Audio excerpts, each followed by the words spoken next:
Ingram Smith, Bud Elliott, back again for another episode of the Nolecast. We're always excited to do the Nolecast. We're always fortunate to be able to do this for however long it's been now, but when it's a Miami preview, it's all the better. And this one means a lot. Got a lot of real athletes. I don't know, not real athletes, but high level athletes on both teams. It's going to be a lot of fun. But I know you're excited to jump into this. It's great to hear and excited, Bud Elliott, to start a Thursday morning, and this should be a fun podcast. So we'll go ahead and thank our friends at Prize Picks. Bud's stealing money. Get them now while you can, or they either cancel our contract or just kill Bud. Something's going to happen here at some point in time. But let's jump into it, man. Should be a great one. Let's do this thing. Before we get to the Prize Picks, I do want to get to something that, quite honestly, I really didn't think I would ever say on this show. Especially not when we were doing it, 11, 12, 13 years ago. And that's congrats to Ethan Fischer for committing to kick at Samford University. Yeah. If you're a new Florida State fan, like maybe you're a student there now, Ethan's the son of former coach Jimbo Fischer, who was diagnosed with Fanconi anemia in 2012. Had to be about a decade now, right? Yeah, it was either 11 or 12. Yeah. Yeah. Not something that, at the time was projected to have a long lifespan. And man, like that is, I saw that and I was like, that is great, dude. Look at that. Wow. Yeah. Ethan's continued to progress, plays locally here at the, I believe he's at NFC. Good kicker. I think we actually mentioned 4 or 5 years ago that he might have a chance to kick in college, and that's just great news. Great to see him attain that, and one of the more sombering and emotional press conferences that's out there is the one where Jimbo and Candy decided to talk about Fanconi anemia, and Jimbo is done one or two things wrong professionally over his career, but you got to admire what the guy did for Fanconi anemia, the awareness that they raised and the money that they raised. They really, the University of Minnesota Center was already up and running. I'm not trying to attribute that to them, but they raised an incredible amount of awareness, an incredible amount of money. So great story there. And you're very right. And it's appropriate for us to note that off the top. Some Prize Picks now. I don't know how we transition to that, but that's a happy moment, not a sad one. If you're playing tonight, now they don't have the Florida State stuff up yet. Come on, Prize Picks. We do seem to move lives on this show. We've had a lot of people complain like, hey, I listen to the pod. I don't watch you guys live. And then these things, these move. They do move. I mean, we do some numbers on this show. So if everybody's hitting them live at the same time, the options for tonight are a little limited. I do tend to think that Louisville's going to have a nice game against Virginia. It's a Jeff Brom offense. They haven't scored, a ton the last 2 weeks. 205 passing yards for Jack Plummer seems pretty doable against a Virginia football team there. Let me see. Joe Milton's an interesting one if you want to go with some overs there. I could potentially see that. I actually don't hate Dylan Gabriel this weekend. There's a chance West Virginia's defense is a scam, right? Mm-hmm. Plumlee got banged up against West Virginia. Off the top of my head, I'm trying to remember their schedule. Texas Tech, their quarterback didn't play, so they got the backup. They got Pitt's hurt quarterback. They got BYU's backup last week. Like, there's some chance that West Virginia's defense is just materially not as good as its numbers show. So yeah. Garrett says it's almost like they wait until after the podcast to put the FSU numbers up. Well, that's why you got to follow us on social media. That is Twitter and also Instagram. If we can figure out what the login is to Instagram, we will maybe put it on there. But on the Nolecast Twitter, man.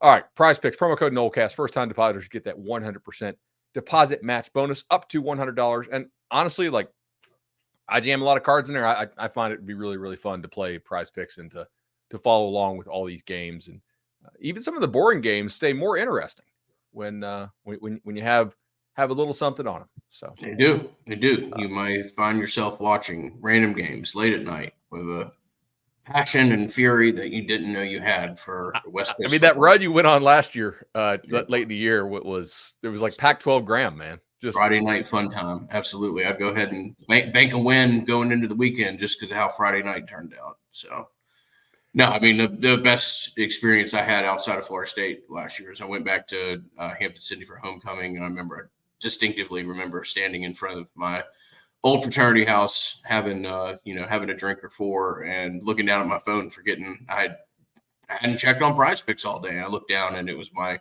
single biggest winning, and that's a great feeling. That's a great damn feeling. So, Prize Picks. All right, Prize Picks to one of the prize rivalries of college football, and certainly something that resonates more with this fan base and supporters group and the coaches. I don't want to say they approach Miami week. They're totally different because they're consistent in their approach and they're methodical in how they do that. But trust me, this staff, program, support staff, everything understands the importance of Miami, and it's a different week over there. They lock it down pretty good.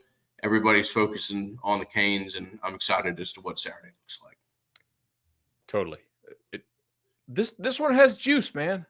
I'm excited to watch this. I'm excited to be at this ball game and enjoy this ball game. Like it's one of your two big rivalries. I guess we count Clemson as a rival now because they're in the league and you played them a bunch of times. But like to me, it's still kind of 2.5 rivals that you have that you really care about. This one and Florida. And depending on when you went to Florida State or when you really grew up as an FSU fan, you kind of tend to hate one of these two teams more, right? And it's probably related to when you were there. Mm-hmm. If you went there in the real early 2000s, you probably hate Miami more. If you're somebody who was there more like 06 to 10, you probably hate Florida more. If you were there 97 to 2000, well, congrats. You just beat the hell out of everybody. And a lot of my buddies, that's them. This is a fun game. I like because they have real athletes, right? And I'm not saying that they're an awesome team. They're not, but it's hard from like a power rating standpoint to take and tank this team anything worse than, like what, 30th at worst, because they have athletes and just other teams don't. Doesn't mean they always play really well with those athletes. They have some nice wins this year. They also have some kind of perplexing losses for sure. Dealer's choice. You want to go offense or defense first? Let's start on the side of the ball that concerns me the most, and that's when Florida State has the ball and you're playing against Miami's defense. It's a damn good defense, man.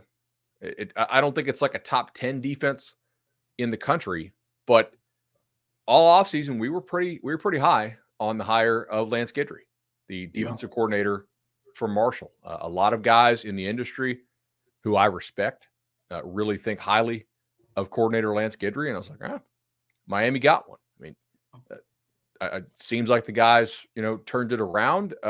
He would have been in a much bigger role earlier in his career had he not had the multiple DUI arrests, right? And those are long in the past, but like that's kind of how Miami got this guy.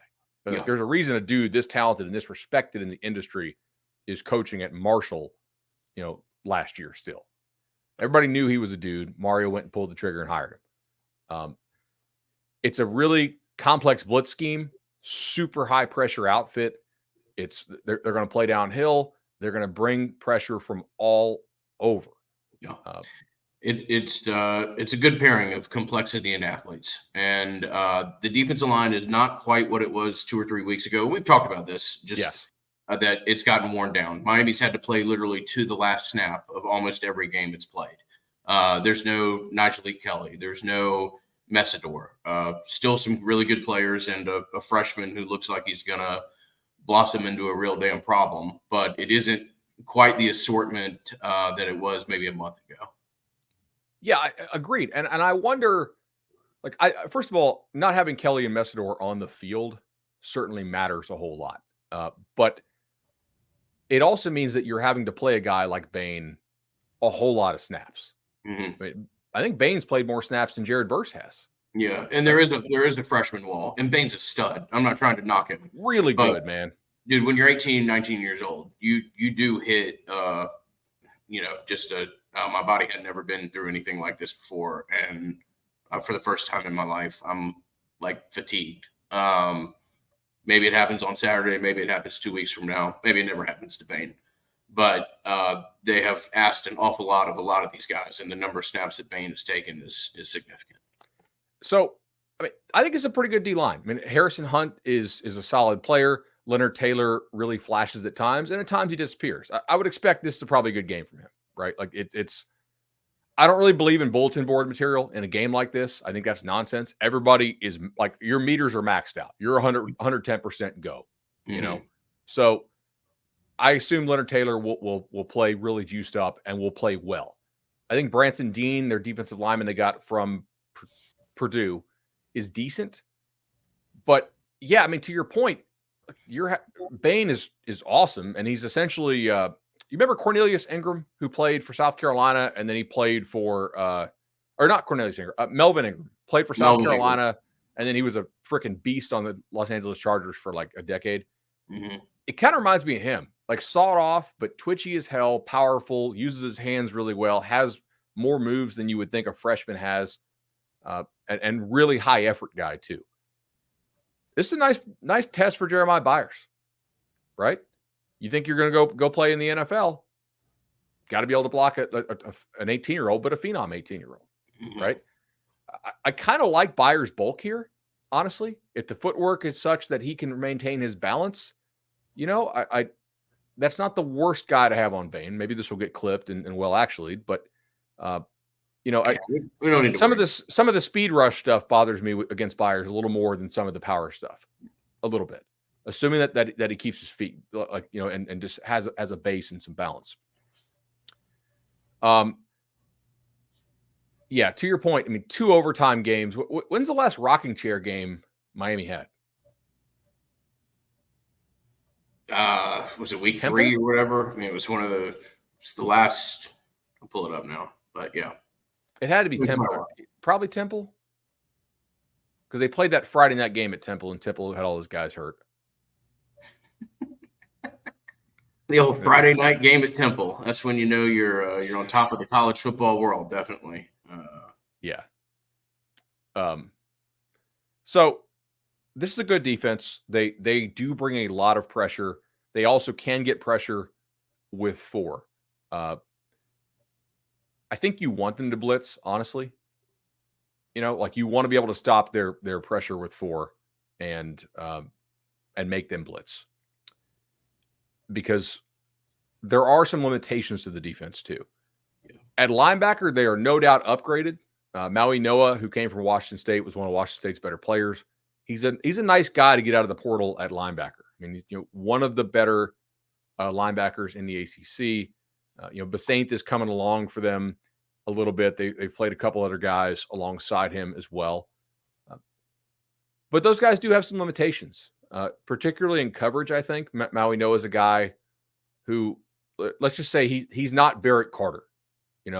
Barrett Carter for Clemson, when Clemson was heavy blitz against you, they relied on Carter to carry verticals repeatedly against your tight ends and your backs. And he did so extremely well. And Carter probably made himself a lot of money for Clemson.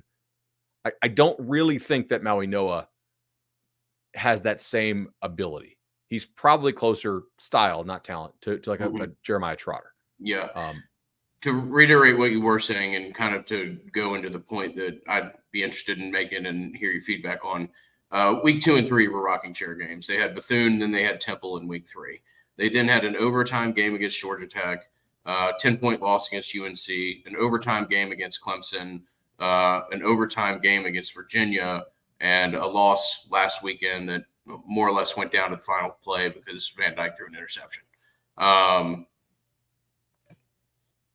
Florida State's not like a massive tempo team, but does that even factor in more with the fact that you might want to sprinkle in some tempo here because of what we're talking about, because the team that's had the tread that's already been taken off its tire so far through the first 9 or 10 weeks? 1,000,000% I want to run tempo in this game. And this is not me giving away state secrets, right? This is just sort of common sense for two reasons. One, exactly to the point you just brought up. Miami has played a ton of snaps, and you don't want them to be able to sub. In some positions, they don't have a whole lot of guys to sub in who don't have a drop off, but I think you want to keep them on the field. Number two, and this goes back to a conversation I had. When was Lamar at Louisville? It was 2014 or 15. Well, 15 is when Florida State took the whipping. So, yeah, was that the year that they lost to Houston? 15 in the Peach Bowl. Yeah. Okay, so maybe it was the year after. Maybe it was the year after the Peach Bowl one. Because not FSU losing to Houston. Louisville, they went down to Houston on like a Friday night and lost. Oh yeah, I don't recall. So I had talked to a coach on the Louisville or on the Houston staff facing Lamar, right? And I was like, I really liked how you guys tempoed, and then got to the line, and you wasted a lot of time at the line, but you guys went tempo a lot. And he's like, yeah, the main reason we did that is because Grantham at Louisville, he has all these complex blitz calls, and we wanted to force Louisville's defense to keep it simple with tempo. So if we went tempo and we got up to the line quickly, we felt that Louisville had a hard time getting in some of their different stuff. They had to go to more of their base checks. Like Miami's got a lot of different blitzes, man. They throw a lot of different stuff at you. I'm pretty impressed with how much scheme they're able to run. I think that's a credit to their defensive coaching staff, and they do seem to play pretty hard and get good buy-in for the most part. They've been a good tackling team at times this year, and at times not. So I do think tempo makes a lot of sense, right? Totally agree with you on that. We need to talk about their secondary a little bit. So Cam Kitchens and Williams have had some major highlight moments, and also at times some lowlights, right? James Williams last week, his tackle attempt was not very good, and it allowed NC State to have an explosive play because instead of wrapping up, he just tried to nuke a guy. Mm-hmm. Kitchens has a lot of interceptions, and I think is a pretty good player, actually, despite Twitter dunking on him. But North Carolina did roast him, and that is sort of the one legitimate passing attack that Miami has faced.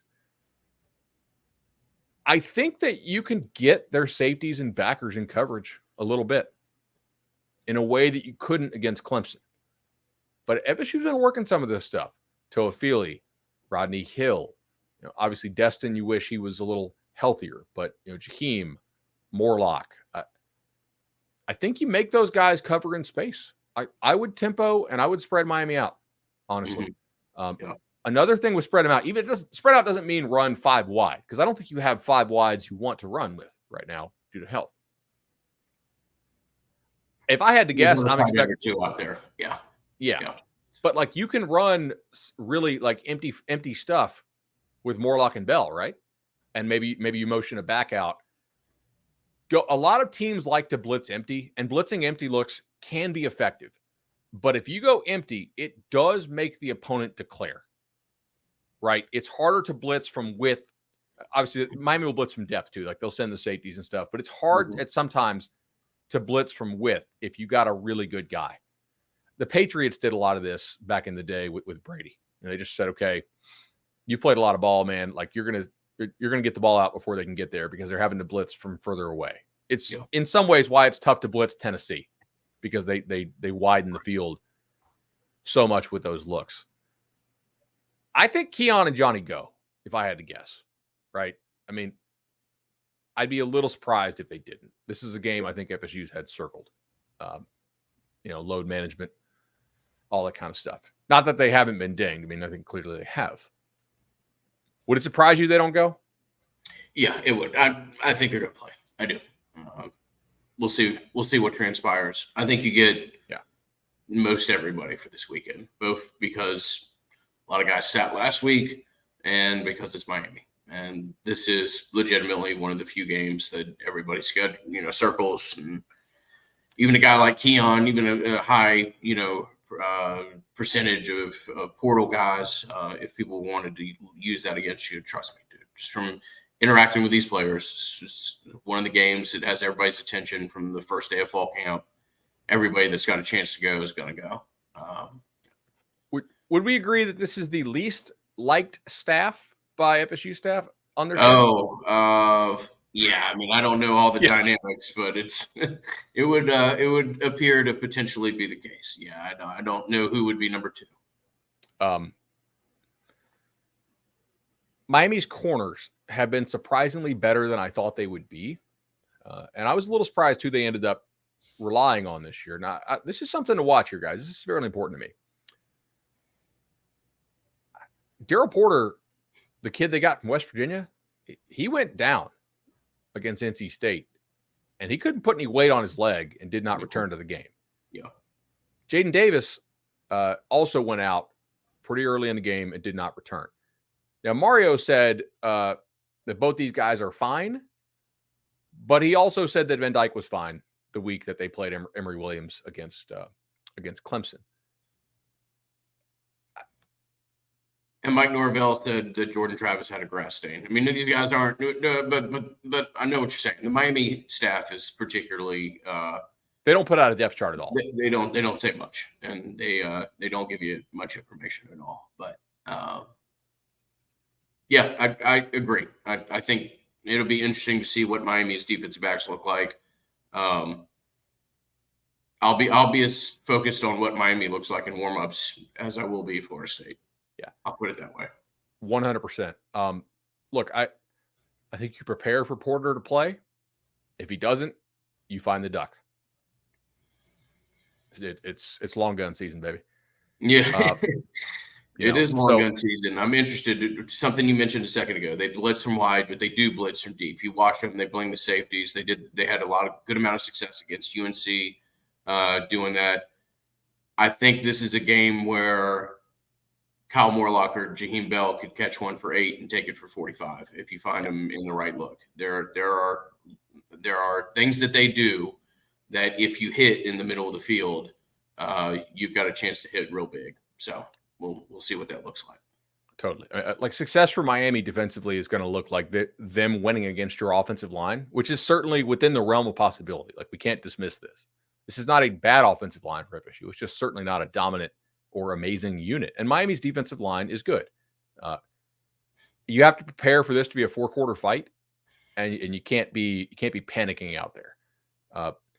I think your choices early makes. I'm interested in this. Teams basically don't even try to run it on Miami on early downs. Like it's been a really good run defense. Nobody's really running on them successfully. Now, late in games they have a little bit, but especially on early downs, the teams that have had success against Miami are the teams that are throwing on first down. Miami is pretty good when they can get you into 3rd and long, with the exception that they have had some colossal busts on 3rd and long this year. Like on average, they get off the field pretty well. When they don't, it's like, oh my God, that's one for 70. That's a shot for 65 type thing. Like their explosive rate allowed on 3rd and long is concerning, but also probably not sustainable in a bad way. Like in terms of, you can't really count on hitting explosives on them on third and long, but we are 10 weeks into the season or 9 or whatever we are now. Like there is something there that maybe some of their blitz stuff, if they don't get home, it's trouble. I think also like Miami's going to play super jacked up for this. Jordan scrambling here could be big, right? I mean, this is one of those games where I think it's, hey, you see the lane, Miami's in man coverage, you go. And you go, you get down, take it. Because like they play so aggressive, and you got to think they're going to be really jacked up for this. What does their pass rush lane integrity look like? Right? If the hole opens up, you got to go. No. Let me see. I have a note here. Strikeouts and homers are fine. Double plays are not. Right? It's shot plays, right? I mean, we're taking shot plays. We're gonna have some 3 and outs. We're gonna have some home runs. What you don't want is when the ground in the double play, the turnovers. I think that's where having Jordan And I know his turnover numbers don't necessarily match his turnover-worthy play numbers. Like, he probably should have a couple more turnovers than he does. But it's not like he's been super crazy turnover prone. Like, he's not been just getting away with a ton of bad play. You need to have a low turnover game. That's probably the only real way you lose this game, is if you turn the ball over, like more than twice, right? So you need to be okay eating the ball. I don't think sacks are necessarily the worst thing in the world in this game. Understand, you're going to get the ball probably 12 or 13 times, maybe 11. You need to probably have 4 or 5 of those drives in like, can you get 4 touchdowns? I think I trust Mike in a game like that to go get you 4 touchdowns, coaching wise, and weapon wise. You need those other drives to end in punts, not short fields for this Miami offense. I think that's. I wasn't sure what your double play analogy was there. It was interesting. Interesting. So strikeouts or punts. We know what home runs are. Double plays or turnovers. Yeah. Okay, good enough. There you go. One place where you want no strikeouts is when you go through the home buying process, and we certainly can't guarantee anything, but we can with absolute confidence promise you that Shannon will be there or be part of no such strikeout. The best team that we ever could have partnered with, 844 FSU Loan. Chad and Shannon, 2 diehard Florida State fans. I know Chad is coming up. Haven't spoken to Shannon. Have Chad a reservation over at Charlie Park as well, so synchronicity there. But no, legendary home loans team, 844 FSU Loan. Best people that we could partner with, best people that you could partner with. They're iconic in their own right. So Chad did mention a couple things to me the other day, and I think he's exactly right. First of all, like, obviously we know rates right now are at 23-year highs, but there are still some people who are absolutely buying homes right now. We actually just spoke to a realtor who's extremely happy that his clients were working with Chad and Shannon and said they did an awesome job. And I was like, that's great to hear. I don't know if you saw his email there the other day. But I think it's important that you work with a mortgage professional who knows what they're doing, right? Who has a lot of experience in the industry and who's really going to give you that personal service. I think they can really help you save money by structuring your loan the right way and structuring your offer the right way. Also, something pretty cool here. And I mean, we're not idiots. Our audience is really smart, obviously. They all have great jobs and they all support our sponsors in a great way. More than 500 of them have supported, the legendary team. But this is pretty cool. No lender fee if you refinance within 3 years of the purchase loan.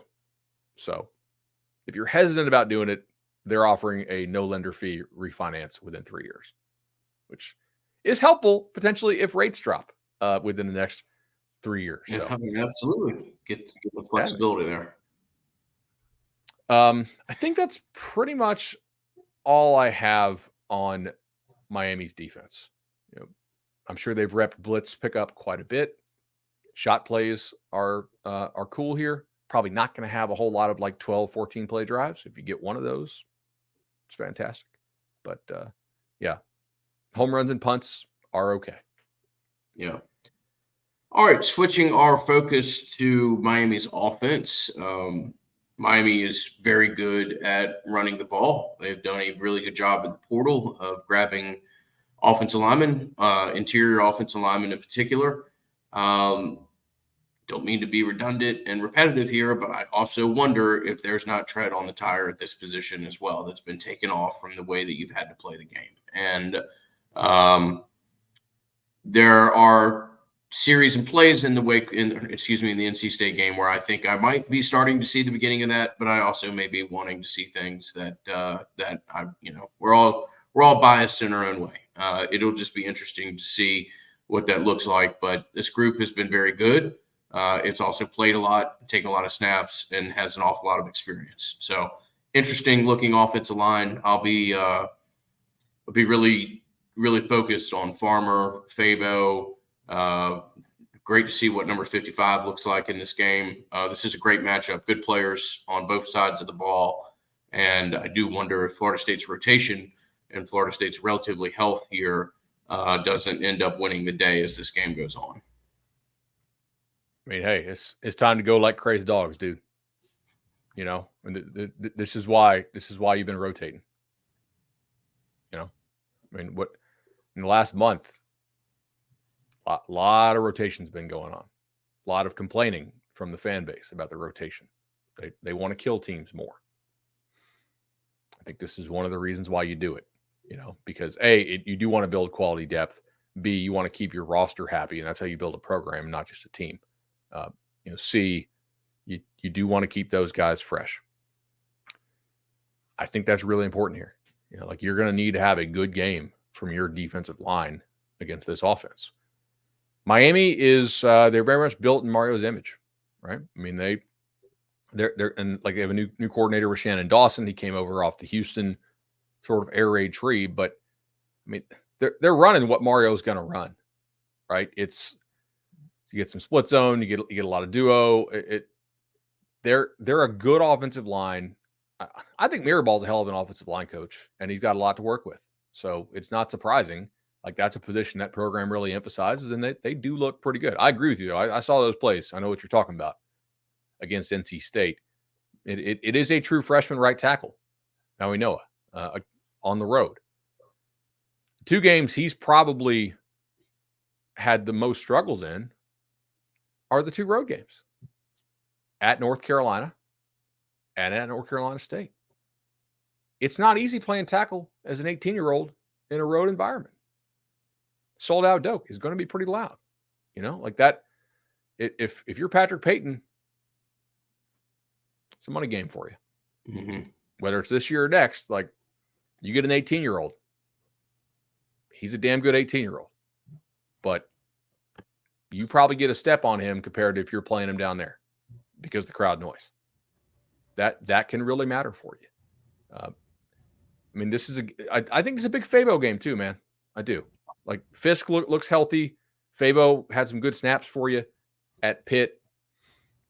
This is why you keep him, you know, and keep him kind of on ice at times. And it's like, all right, it's go time.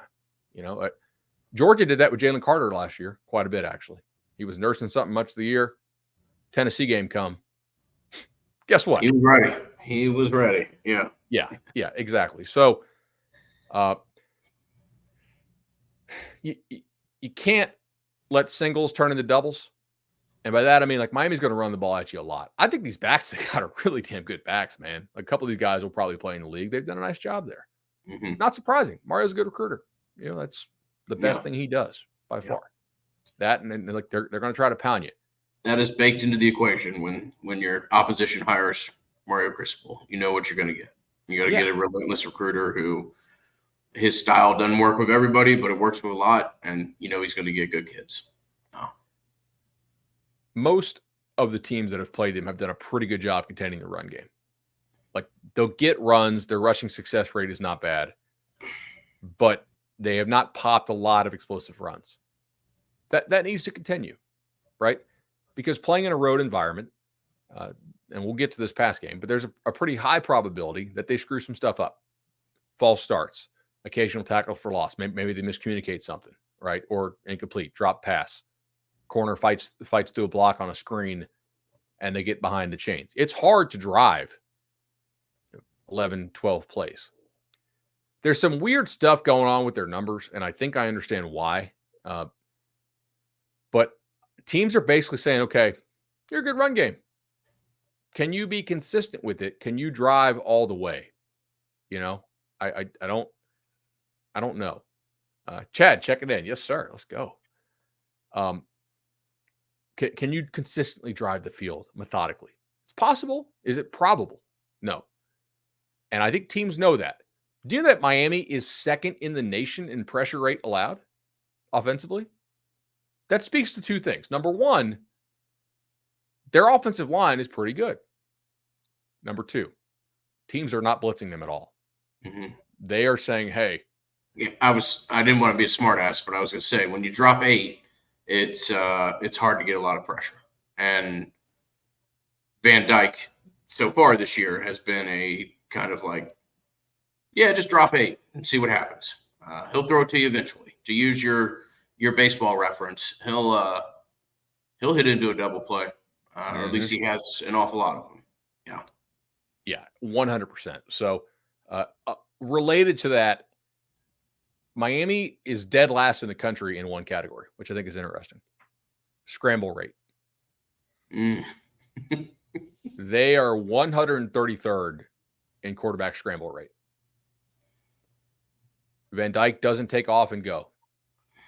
And opponents increasingly know that. They don't care. I think there is a bit of a discussion to be had about who they're going to play at quarterback. And I was listening to David Lake and Gabby on Through the Smoke. I think they do a great job with their show, 24/7 Sports Network.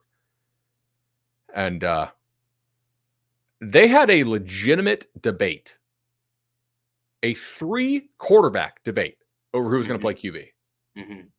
I don't know that I've heard that before. Like, which of these 3 and they made like a case for and against each one. Tyler Van Dyke, who clearly is injured. I mean, not that has stopped Miami from playing him before, including also last year, but he's got the knee. Miami Herald reported they saw him with the big wrap before the Clemson game. He's got the hand or finger or whatever that is, and which I think is still lingering from fall camp, and then I guess also potentially the back.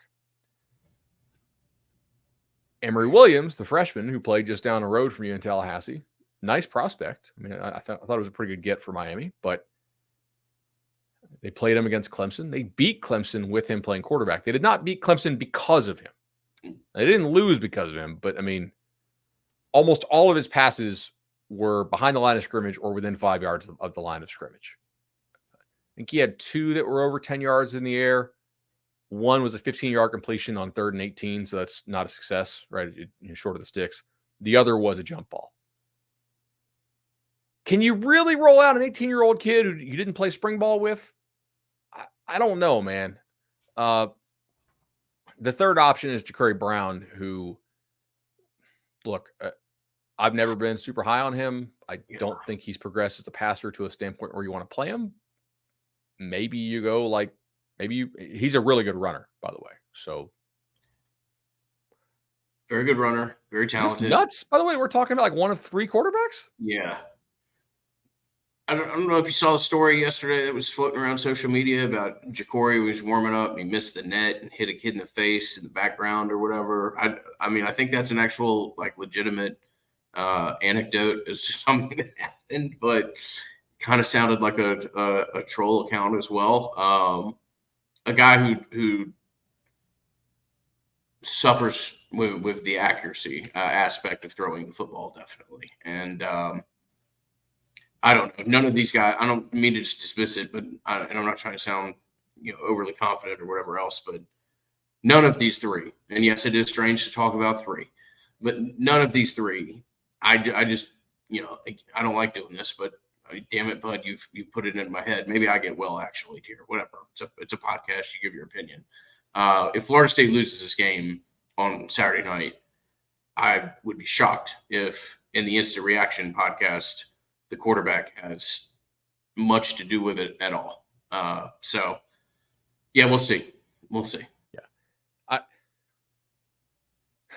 If I'm Miami, I'm probably going to play Van Dyke again, despite the fact that you can watch the TV copy and the reactions to some of these throws from some of the teammates are a little concerning. I'm not really sure that Miami's teammates have a whole lot of faith in Van Dyke. Maybe they are at kind of Chris Rick's Florida State type level of confidence in your teammate right now.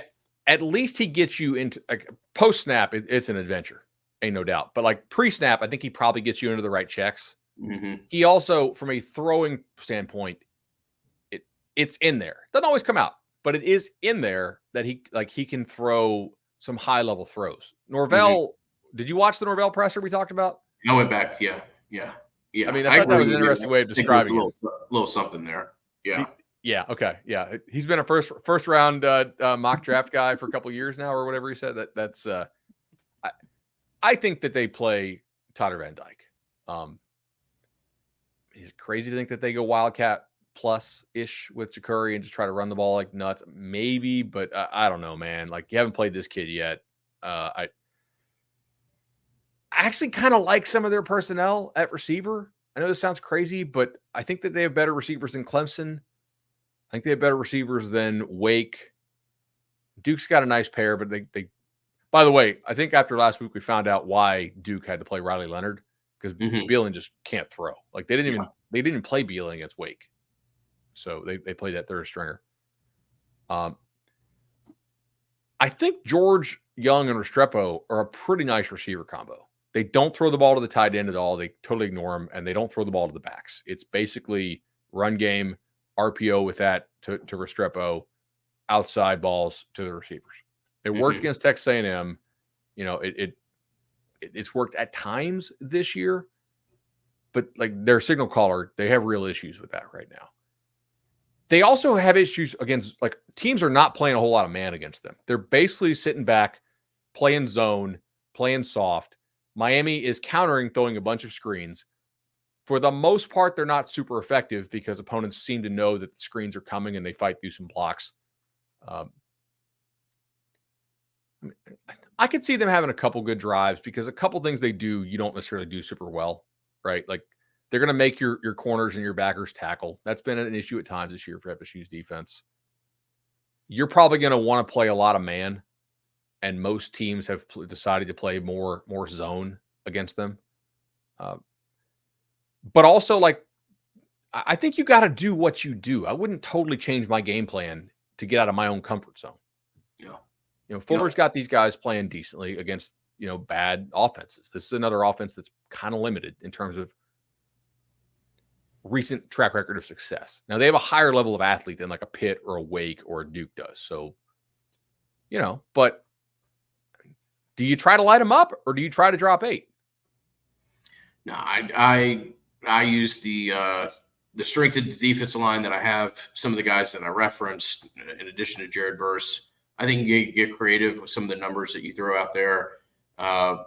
Use Deloach accordingly, and make them try to throw the ball on you, and just see what they have and how effective you can be at stopping the run and make them do something that they don't feel real comfortable doing. Something that you and I felt comfortable doing, and something that you and I do what we do when we go to Tallahassee, is go to Madison Social, go to all of the properties, whether it be walk across the street there to Township or go up to Charlie Park. I will point out, Bud, that Madison Social and a couple other local spots have the Battles End tequila on hand. So it was something that we had a bottle or two of for the LSU game, and I think we're starting to make it to market officially here. Our good friends at Madison Social are one of the first people that participated in that. So if you're around, I think Matt's doing some kind of promo of tequila shots before the game or something like that. That would be particularly beneficial to the Battles End. But every bottle of Battles End tequila that is sold is beneficial for the Battles End moving forward. And big thanks to Madison Social, Matt Thompson, and the team over there for leaning into it. And I look forward to tasting a little bit of the nectar on Saturday as well. So CharlieParkRooftop.com is the website if you're looking for Charlie Park and reservations. But whether it be that or any other of the For the Table restaurant groups options, you know that you can walk in there in confidence and have a fantastic time. And I do believe that Bud and I might even get to do a little bit of that come this weekend. So might have to, man. Shot plays and shots. Let's do it.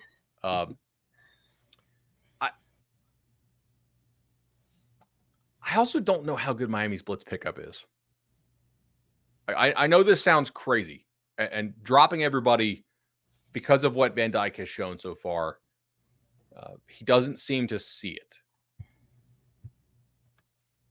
I know guys who have played Miami, and they think the same thing. Like he's just a half count late on these throws. He doesn't seem to see it. He's had a little higher miss rate than normal too. Like normally if he sees it, you're dead because the arm's really good. And the accuracy when he knows where to go with the ball is good.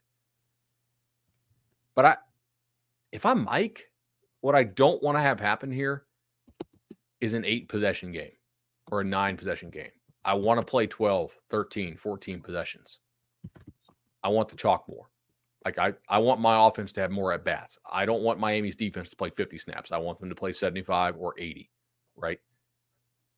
And from that standpoint, like Miami is going to play slow as hell, I think, because that is what they've been doing more recently. There was a little tempo at times earlier in the year against Texas A&M, but they've kind of gotten away from that. Man, I do think there's an argument if you want to play tempo on offense, be real aggressive on defense too, and just have the understanding that like whose comfort zone is playing a 24-17 game. That's Miami's comfort zone. Mm-hmm. Your comfort zone is saying, hey, we're about to kick it to here, right? We're trying to score something that's going to start with a 30 or a 3 or maybe a 4, right? Or a high 2. Can you get there? Can you meet us there and go play on that level? Like if Fuller tries to light these guys up and blitz a lot, I know that is not what other teams have done successfully recently. However, it is what you have been doing successfully recently. You've been playing more aggressive with your corners.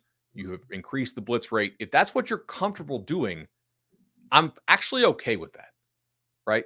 Because Miami's not going to go on 12-play drives against that. They might have a couple long ones, but they also won't, like, you'll get the ball back.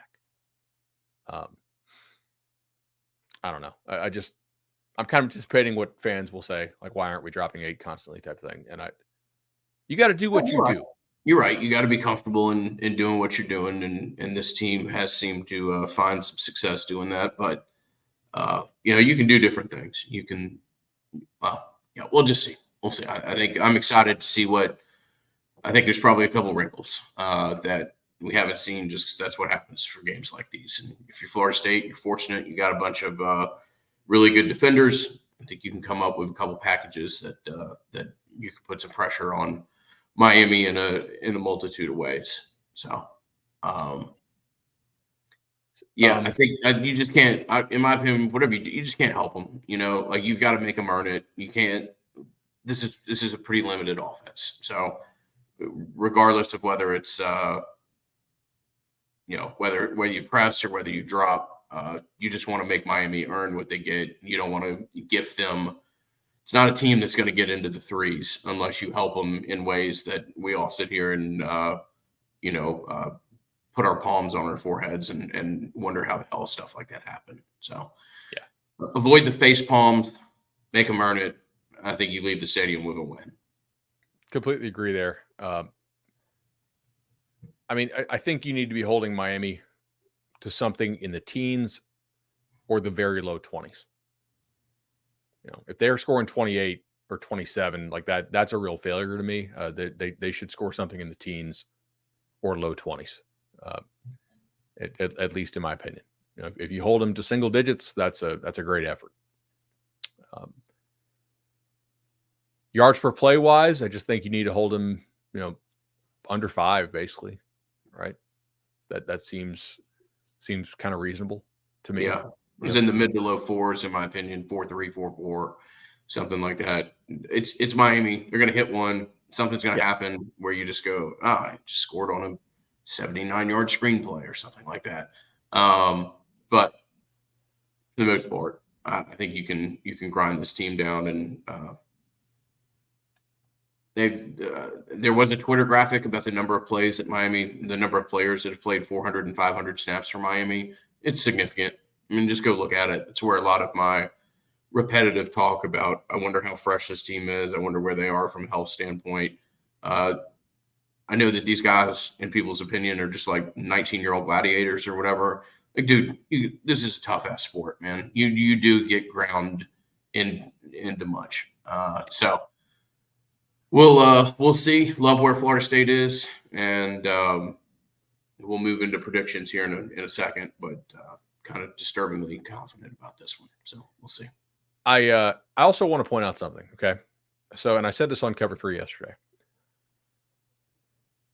So we can acknowledge that Mario is one of the worst game day coaches in the ACC.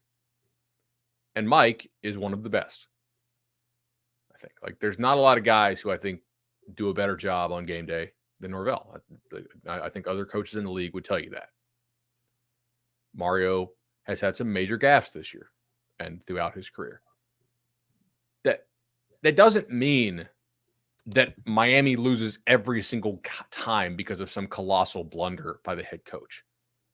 It's sort of like, worth maybe a loss every other year or something like that for them. But it's painful when it does, So I don't want people the coaching advantage is so big that it's not. Like, Florida State's not a lock to win this game. I think that they will win the game, but there are scenarios in which they don't. Miami does have players on your level, and you play a lot of games in the ACC where just athletically the team just can't get to where you are. This isn't one of those. There's the variance here is freaking huge, man. Because I don't know what Van Dyke's going to show up. Is it likely that he comes out and plays a game of his life? No. Is it possible? I guess we can't totally write it off. Potentially. So, you want to go? You want to go predictions, man? I will go predictions. I will mention our friends at Congruity before I do. Matt Lewis and his team were fantastic. Great to continue to see inquiries come in about working with Matt, somebody that we are proud to have worked with on our own Elliott and Smith adventure here for about 3 years or so. I've worked with Matt at 3 different stops now. Love him, love his company. Level of service is incredible. Just great people. congruityhr.com, congruityhr.com/Noles. Also saw a couple of things about like the Battles in Tequila and stuff like that. I do think we'll have that available for retail purchase within a couple of weeks. We'll also have a broad assortment of items that if you want to, go Christmas shopping for things Florida State related and Florida State player autographs, stuff like that, would ask that you keep the Battles End in mind. You'll get stuff that's high quality. You'll get a certificate of authenticity, and you will be supporting the cause that you are likely to be passionate about if you're watching or listening to this podcast 41 minutes and 50 seconds into it. So, Bud, we'll move to the predictions. Where are you as we move closer to Saturday?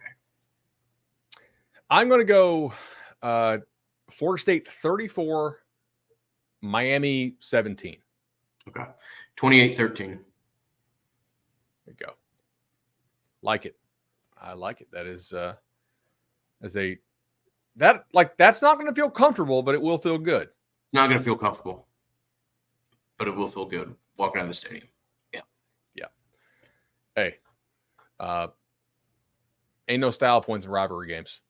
So you coming up for this one, just to confirm? I am. I get asked a lot of questions on game day, but probably Where's Bud is like number 4 on the list. It's a popular one. So glad that you'll be around, man. That'll be fun. Yes, sir. It'll be a good time. Awesome, man. Load up the covercraft. Let's all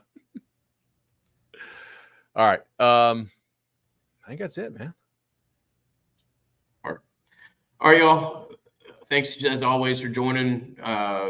500 listeners here at one point on a podcast that I don't think was scheduled, and appreciate the support that we have received ever since we started doing this, and have evolved slightly from 2 guys on their cell phones to 1 guy at home in a professional studio and 1 guy who kind of lives in a hotel half the year. So we'll be back with a instant reaction podcast. Might even be a duel, being that we'll both be in the same spot. We'll see. Look at that. If conditions allow, and look forward to it. So thank you for listening to the Nolecast. Thank you for watching the Nolecast. Hit like, give us a 5-star review, whatever you have the time to do. Much appreciated. And we'll be back on Saturday to talk with you again. See y'all.